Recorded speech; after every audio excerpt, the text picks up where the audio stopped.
নমস্কার বন্ধুরা, বর্তমান সময়েতে বাজারেতে অনেক রিটায়ারমেন্ট স্কিম এবং পেনশন প্ল্যান অ্যাভেলেবল আছে, কিন্তু তবুও তার মধ্যে থেকেও দুটো গভর্নমেন্ট নিয়ন্ত্রিত গভর্নমেন্ট ব্যাকড দুটো স্কিম আছে যেটা কিন্তু এখনও খুব পপুলার। সেই দুটো স্কিমের একটা হলো পাবলিক প্রভিডেন্ট ফান্ড বা পিপিএফ, আর অন্যটা হলো এনপিএস বা ন্যাশনাল পেনশন সিস্টেম। তো আমার এই ভিডিওতে আমরা তুলনা করে দেখব যে এনপিএস আর পিপিএফ এই দুটোর মধ্যে সবথেকে ভালো কোনটা, দুটো স্কিমেরই কী কী ফিচার্স আছে, কি সিমিলারিটি আছে, কি অ্যাডভান্টেজ আছে, কি ডিসঅ্যাডভান্টেজ আছে, এবং আপনার জন্য সেরা কোনটা হবে, সমস্ত কিছুই জানবো এই ভিডিওতে। তো সবার প্রথমে জেনে নিই যে এনপিএস কি। তো এনপিএস হচ্ছে একটা government sponsored market linked pension plan. এই যে কথাটা বললাম মার্কেট লিঙ্কড, তার মানে হলো যে এখানে যে টাকাটা ইনভেস্ট হবে সেই টাকাটার একটা অংশ মার্কেটে ইনভেস্ট হবে। মার্কেট মানে স্টক মার্কেট বা শেয়ার মার্কেটেতে ইনভেস্ট হবে। তবে শেয়ার মার্কেটেতে ইনভেস্ট হবে এই শুনে ভয় পেয়ে যাওয়ার কিছু নেই বা ভাবা উচিত নয় যেটা বিরাট রিস্কি, কারণ এইটা কিন্তু খুব গভর্নমেন্ট কন্ট্রোল আছে এবং একটা সায়েন্টিফিক ওয়েতে আপনার বয়স, আপনার রিস্ক অ্যাপেটাইট এইগুলো হিসেব করে এর যে ইনভেস্টমেন্টের যে বিভিন্ন ধরনের স্কিম আছে সেইগুলোতে ইনভেস্ট করা হয়। দেখুন, মোটামুটি এনপিএসেতে 4টে জায়গাতে ইনভেস্ট হয়। প্রথম যেটা ইকুইটি বা কোম্পানির শেয়ারেতে ইনভেস্ট হয়, 2 নম্বর হচ্ছে কর্পোরেটের ফিক্সড ডিপোজিট, সেখানে ইনভেস্ট হয়, 3 নম্বর হচ্ছে গভর্নমেন্টের যে বিভিন্ন ধরনের বন্ড, ট্রেজারি বিল এইসব জায়গা আছে সেইখানে ইনভেস্ট হয়, আর 4 নম্বর কিছু অল্টারনেট অ্যাসেট আছে। তো এই 4টে অ্যাসেটে মিলিয়ে মিশিয়ে ইনভেস্ট করা হয় এবং বয়সের সাথে সাথে রিস্ক যে অ্যাসেটগুলোতে আছে তার পোর্শনটা কমিয়ে দেওয়া হয় এবং যেগুলোতে রিস্ক কম আছে সেইখানে ইনভেস্ট বাড়িয়ে দেওয়া হয়। তো সম্পূর্ণটাই একটা সায়েন্টিফিক ওয়েতে করা হয় যাতে সম্পূর্ণ এটার উপর কন্ট্রোল থাকে এবং এতে বেশি ঝুঁকি না হয়ে যায়, কিন্তু অল্প বিস্তর রিস্ক নিয়ে আমি রিটার্নের পোর্শনটা বাড়িয়ে দেব এবং যেহেতু আমি লম্বা সময়ের জন্য ইনভেস্ট করছি আমার রিস্কটা মিটিগেট হয়ে যাবে। এবার এই এনপিএসটা এটাও কিন্তু গভর্নমেন্টের দ্বারা রেগুলেটেড আছে। পিএফআরডিএ এরা কিন্তু এই এনপিএস স্কিমটাকে রেগুলেট করে।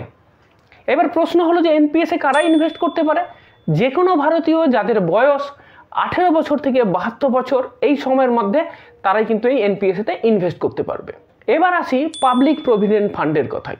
পাবলিক প্রভিডেন্ট ফান্ড সংক্ষেপে যেটাকে বলা হয় পিপিএফ, এটাও কিন্তু একটা গভর্নমেন্ট ফান্ডেড স্কিম, কিন্তু এই স্কিমের মজাটা হচ্ছে যে এখানে কিন্তু গ্যারান্টেড রিটার্ন পাওয়া যায়। মানে আপনি যে টাকাটা ইনভেস্ট করছেন সেই টাকাটার উপরেতে আপনাকে রিটার্ন দেবে এবং সেটাও আবার অ্যানুয়ালি কম্পাউন্ডিং হবে।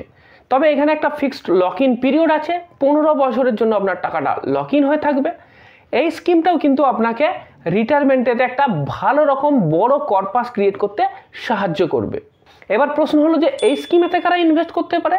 এই স্কিমেতেও যে কোনো ভারতীয় ইনভেস্ট করতে পারে, যাদের বয়স 18 বছরের বেশি তারাই এই পিপিএফ অ্যাকাউন্টটা খুলতে পারবে।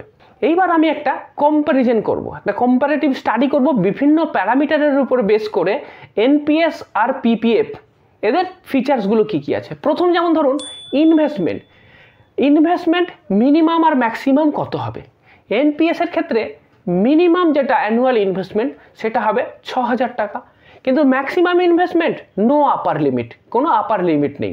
পিপিএফ এর ক্ষেত্রে দেখা যাচ্ছে যে মিনিমাম ইনভেস্টমেন্ট একটা আছে, বছরে 500 টাকা মিনিমাম ইনভেস্ট করতেই হবে, আর ম্যাক্সিমাম ইনভেস্টমেন্ট 1.5 লাখ টাকা।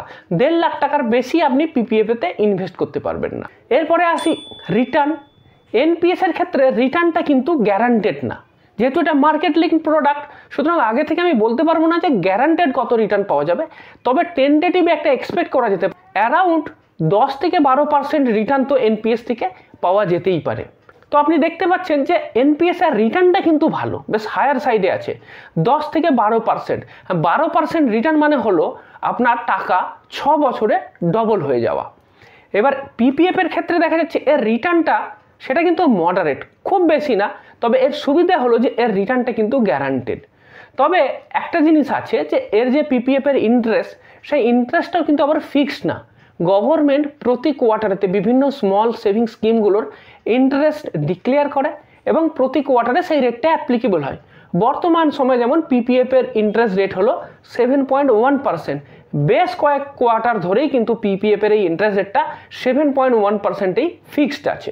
এইবার যদি সেফটির কথাতে আসি, তাহলে দেখা যাচ্ছে যে এনপিএস এর সেফটিটা কিন্তু পিপিএফ এর তুলনায় কম, কারণ যেহেতু মার্কেট লিঙ্ক প্রোডাক্টেতে ইনভেস্ট হয়, তাহলে মার্কেটের যে ভলাটিলিটি সেটা কিন্তু আপনার এই যে এনপিএস এর যে ফান্ড ভ্যালু, সেই ফান্ড ভ্যালুটাকে অ্যাফেক্ট করবে। কিন্তু পিপিএফ এর ক্ষেত্রে সেই রকম ব্যাপার নেই, পিপিএফটা কিন্তু সম্পূর্ণ সুরক্ষিত, কারণ এখানে গভর্নমেন্ট ব্যাকড পুরো সভারিন গ্যারান্টি আছে। তো এটাকে বলা যায় একদমই ভার্চুয়ালি রিস্ক ফ্রি ইনভেস্টমেন্ট। এইবার দেখি ট্যাক্স বেনিফিট। এনপিএস এর ক্ষেত্রে দুটো ট্যাক্স বেনিফিট পাওয়া যায়। একটা হচ্ছে 80Cর আন্ডারেতে 1.5 লাখ টাকা পর্যন্ত একটা ফিনান্সিয়াল ইয়ারেতে ট্যাক্স অ্যাডভান্টেজ পাওয়া যায়, এবং তার সাথে সাথে 80CCDর আন্ডারেতে অ্যাডিশনাল আরও 50,000 টাকা ট্যাক্স ছাড় পাওয়া যায়। তো টোটাল এনপিএসে আপনি চাইলে 2 লাখ টাকা পর্যন্ত ট্যাক্স অ্যাডভান্টেজ নিতে পারবেন। কিন্তু পিপিএফ এর ক্ষেত্রে 80Cর আন্ডারেতেই শুধু ট্যাক্স অ্যাডভান্টেজ পাওয়া যায়, এবং সেটা হলো 1.5 লাখ টাকা। এইবার আসছে লিকুইডিটি। লিকুইডিটি মানে হলো কত সহজে বা কত তাড়াতাড়ি ওই স্কিমটা থেকে আপনি টাকাটা তুলতে পারবেন। এনপিএস একটা লম্বা সময়ের জন্য, রিটায়ারমেন্টের সময়তেই আপনি এনপিএস এর টাকা পাবেন। কিছু কিছু ক্ষেত্রে প্রিম্যাচিওর উইথড্রলের কিছু ক্লজ আছে, সেটা বাদ দিলে ধরুন আপনি যদি 30 বছর বয়সেতে শুরু করেন, তাহলে 60 বছর বয়সেতে গিয়ে আপনি টাকা তুলতে পারবেন, মানে লম্বা সময়ের জন্য আপনাকে ইনভেস্ট করতে হবে। পিপিএফেও লম্বা সময়ের জন্য, তবে এর ক্ষেত্রে একটু কম। এখানে 15 বছর, আপনি যে কোনো সময় শুরু করুন না কেন 15 বছর আপনাকে ধরে রাখতে হবে, অর্থাৎ 15 বছর হচ্ছে আপনার লক ইন পিরিয়ড, তারপরে আপনি টাকাটা পেয়ে যাবেন লামসাম হিসেবেতে। এইবার আমরা দেখব যে এনপিএস আর পিপিএফ এর ভেতরে ডিফারেন্সটা কোথায়, কি কি ডিফারেন্স আছে। প্রথম যে ডিফারেন্স সেটা হলো রেট অফ ইন্টারেস্ট।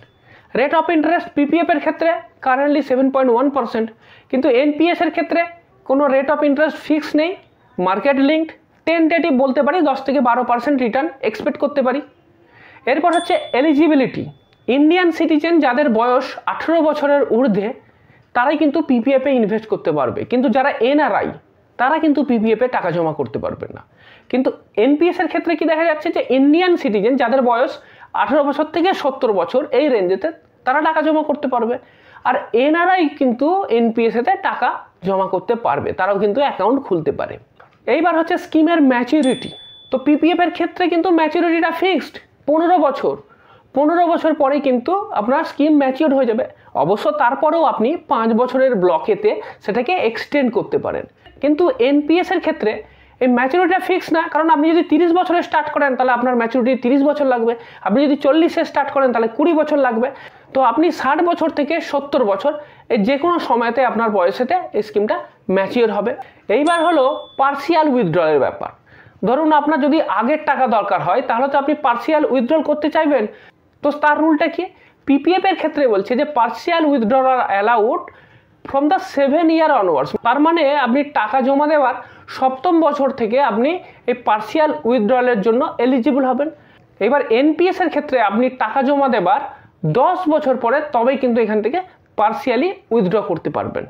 এরপরে যেটা সেটা হলো যে ফ্রিডম, আপনি টাকাটা কোথায় ইনভেস্ট করবেন সেই ফ্রিডমটা কতটা আছে।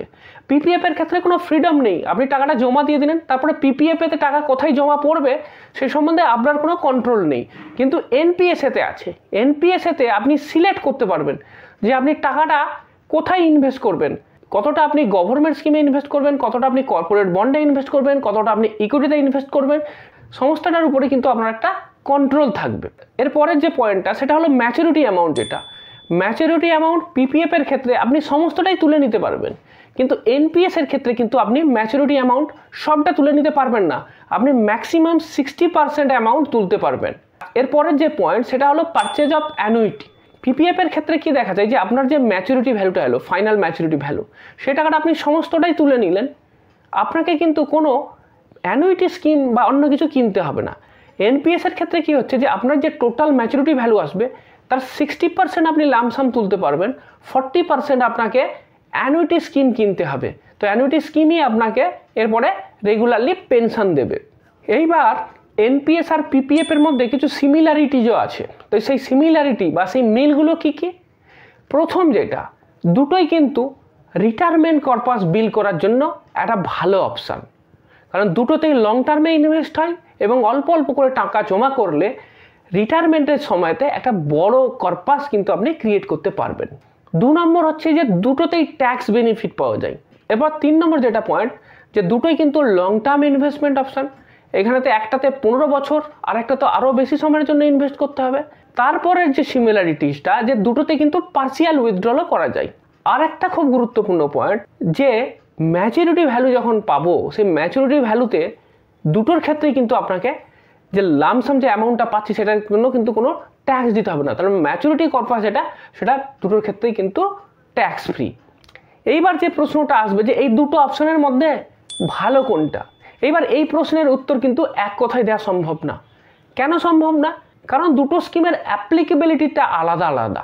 একটা স্কিমে রিটার্ন বেশি দেবে কিন্তু রিস্কটা একটু বেশি আছে, একটা স্কিমেতে রিস্ক কম আছে কিন্তু রিটার্নটাও সেই তুলনায় কম আছে। তাহলে আপনি যিনি ইনভেস্ট করছেন আপনার উপর ডিপেন্ড করছে যে আপনি কোনটা চান। আপনি কি একটু বেশি রিস্ক নিয়ে বেশি রিটার্ন পেতে চান, নাকি আপনি কোনো রিস্ক না নিয়ে মডারেট রিটার্নেই খুশি? তো আপনি যেমন রিস্ক নিতে চাইবেন সেই হিসাব করে আপনাকে সিলেক্ট করতে হবে যে কোন অপশানটা নেব। তো যেহেতু এটা লং টার্ম ইনভেস্টমেন্ট অপশান, তো আপনাকে আমি বলবো যে যদি আপনি একটুখানি রিস্ক নিতে চান, আপনার বয়স যদি কমের দিকে হয়, তাহলে এনপিএসটা ভালো, কারণ এখানেতে রিটার্নটা বেশি পাওয়ার সম্ভাবনা আছে, 10 থেকে 12%। আবার যদি আপনি একদমই রিস্ক নিতে চান না, টোটালি আপনি গ্যারান্টেড রিটার্ন চান, তাহলে বলবো পিপিএফ একটা ভালো প্রোডাক্ট। কারণ বাজারে আরও অনেক ফিক্সড রিটার্ন ইনস্ট্রুমেন্ট আছে, কিন্তু তাদের থেকেও পিপিএফকে কিন্তু আমি এগিয়ে রাখবো। Government back scheme, guaranteed return পাওয়া যায়, ট্যাক্সের এত ছাড় আছে, পিপিএফ সেক্ষেত্রে ভালো। তো এবার আপনি দেখে নিন যে আপনার রিস্ক টেকিং এবিলিটির উপর নির্ভর করে আপনি কোনটা চুজ করবেন। এবার এনপিএস আর পিপিএফ এই দুটো নিয়ে কিন্তু ডিটেল ভিডিও আমি বানিয়ে রেখেছি। এনপিএস নিয়ে জানতে চাইলে বাঁ দিকের ভিডিওটা ক্লিক করুন, আর পিপিএফ নিয়ে জানতে চাইলে ডান দিকের ভিডিওটাতে ক্লিক করুন।